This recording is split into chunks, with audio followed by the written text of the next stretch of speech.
লাল্লাযী বিবাক্কাতা মুবারাকাও ওয়া হুদাল লিল আলামিন। আল্লাহ রাব্বুল আলামিন বলেন, ইন্না আউওয়ালা বাইতি উযিআ লিন-নাস, নিশ্চয় সর্বপ্রথম ঘর উযিআ লিন-নাস, যে ঘরটাকে মানুষের জন্য বানানো হয়েছে, লাল্লাযী বিবাক্কা, যে ঘরটা বাক্কায় আছে।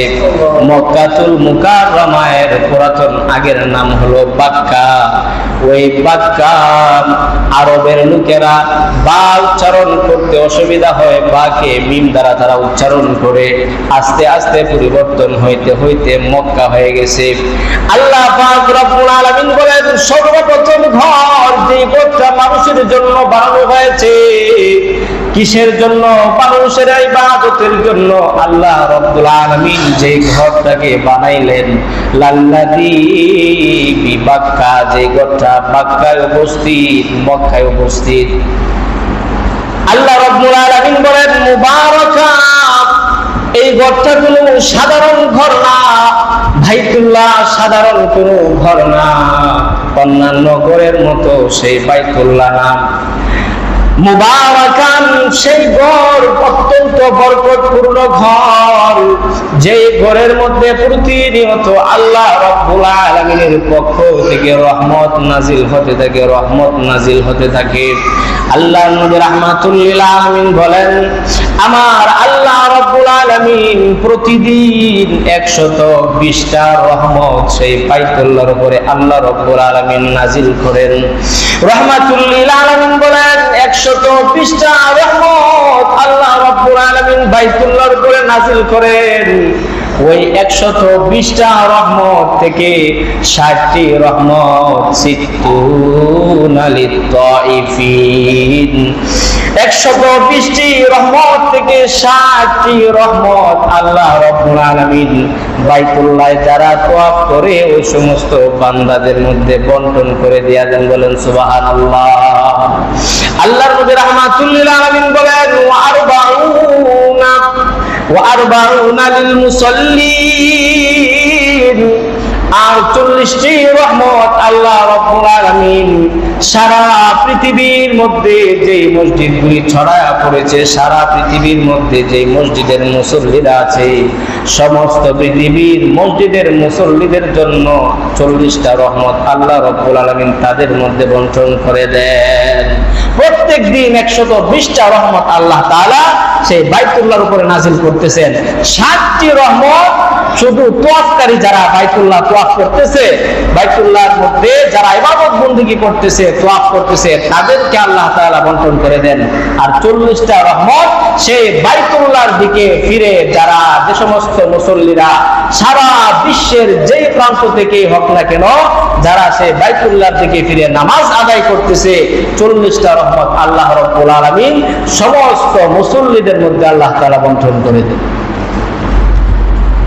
সমস্ত মুসল্লিদের মধ্যে আল্লাহ তাআলা রহমত বন্টন করে দেন। এই জন্য আল্লাহ রাব্বুল আলামিন বলছেন, ইন্না আউওয়ালা বাইতি উযিআ লিন-নাসি লাল্লাযী বিবাক্কাতা মুবারাকা, এই ঘরটা সাধারণ কোনো ঘর নয়, মুবারাকা, বরকতপূর্ণ ঘর। ওই ঘরের মধ্যে প্রতিনিয়ত আল্লাহ রাব্বুল আলামিনের পক্ষ থেকে রহমত নাজিল হইতেছে, রহমত বর্ষিত হচ্ছে। কারণ বাইতুল্লাহ একদম বরাবর উপরে হলো বাইতুল মামুর, বাইতুল মামুরের একদম বরাবর উপরে হলো আল্লাহ রাব্বুল আলামিনের আরশ। আল্লাহ রাব্বুল আলামিনের আরশ থেকে রহমত সরাসরি বাইতুল্লাহ নাজিল হয়। এই জন্য আল্লাহ রাব্বুল আলামিন বলেন, মুবারাকা, বাইতুল্লাহ বরকতপূর্ণ একটা ঘর। হুদাল লিল আলামিন, আল্লাহ রাব্বুল আলামিন বলেন, এই বাইতুল্লাহ সাধারণ কোনো ঘর নয়, হুদাল লিল আলামিন, সারা বিশ্ববাসীর জন্য, সমস্ত বিশ্ববাসীর জন্য এই বাইতুল্লাহ হইল হেদায়েত। সারা বিশ্ববাসীর জন্য এই বাইতুল্লাহ হেদায়েত। শুধু মানুষের জন্য বাইতুল্লাহ হেদায়েত এমন নয়, পশু পাখি সাপ বিচ্ছু ভাগ ভাল্লুক ঘাসপালা যা আছে সমস্ত কিছুর জন্য বাইতুল্লাহ হলো হেদায়েত।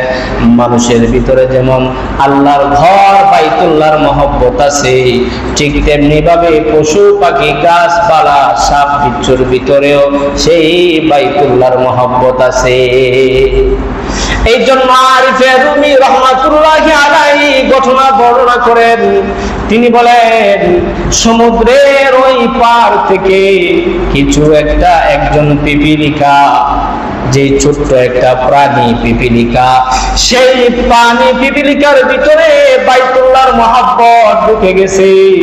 ওই পিপীলিকা আল্লাহ রাব্বুল আলামিনের দরবারে পিপীলিকা কান্না করে দোয়া করে, সাহেল সে লাগা দো মেরা, साहिल से लगा दो मेरे अश्क सफीना, जल्दी पहुंचा दे मेरे शहर मदीना, जल्दी पहुंचा दे खुदा शहर मदीना। পিপীলিকা যখন আল্লাহ রাব্বুল আলামিনের দরবারে দোয়া করে, আল্লাহ আপনি আমাকে বাইতুল্লাহে পৌঁছায় দেন, বাইতুল্লাহ জিয়ারত করার ইচ্ছা হয়েছে, আমি বাইতুল্লাহ জিয়ারত করতে চাই। আল্লাহ পাক রব্বুল আলামিন পিপীলিকার গর্তের নিকটে একটা কবুতর পাঠায় দিয়েছেন। কবুতর পিপীলিকার গর্তের নিকটে গিয়া বলে, আরে ভাই পিপীলিকা, তুমি আমি কবুতরের পিঠের উপরে ডানার উপরে উঠে বসো, আমার আল্লাহ রব্বুল আলামিন ওয়াদা করেছেন তোমাকে নিয়ে বাইতুল্লাহে ঘুরে যাইতে হবে, তুমি আমার ডানার উপরে উঠে বসো। আল্লাহ রাব্বুল আলামিন তোমার দরখাস্ত মঞ্জুর করেছেন, তোমাকে নিয়ে এখন আমি বাইতুল্লাহে যাব। কবুতর এমন একটা প্রাণী, কবুতরের ভিতরেও, কবুতর কেন বাইতুল্লাহে যাবে? কারণ কবুতরের ভিতরেও বাইতুল্লাহর প্রেম আছে, ভালোবাসা আছে। কবুতর আল্লাহ রাব্বুল আলামিনের দরবারে আরজ করেছে, আল্লাহ আপনার ঘর দেখতে চাই, আপনার ঘর জিয়ারত করতে চাই। আল্লাহ রাব্বুল আলামিন দরখাস্ত মঞ্জুর করেছেন, কবুতরকে পাঠায় দিয়েছেন, যাও আমার আরেকটা মাখলুক আছে পিপীলিকা, সেও আমি আল্লাহ রাব্বুল আলামিনের দরবারে সে আবেদন করেছে। পিপীলিকা আল্লাহ রাব্বুল আলামিনের দরবারে বলেছে, সাহিল সে লাগা দো মেরা इश्क सफीना, जल्दी पहुंचा दे खुदा शहर मदीना। কবুতর পিপীলিকাকে নিয়ে বাইতুল্লাহর দিকে রওনা হয়ে গেছে। আল্লাহ রাব্বুল আলামিনের বাইতুল্লাহর প্রেম কবুতরের ভিতরেও আছে, বাইতুল্লাহর প্রেম মহব্বত পিপীলিকার ভিতরেও আছে, সমস্ত মাখলুকাতের ভিতরে আল্লাহ রাব্বুল আলামিনের বাইতুল্লাহর প্রেম আছে, মহব্বত আছে। এই জন্য আল্লাহ রাব্বুল আলামিন বলেন, শুধু মানুষের জন্যই বাইতুল্লাহ হেদায়েত নয়, হুদাল লিল আলামিন। আল্লাহর যত মাখলুকাত আছে সমস্ত মাখলুকাত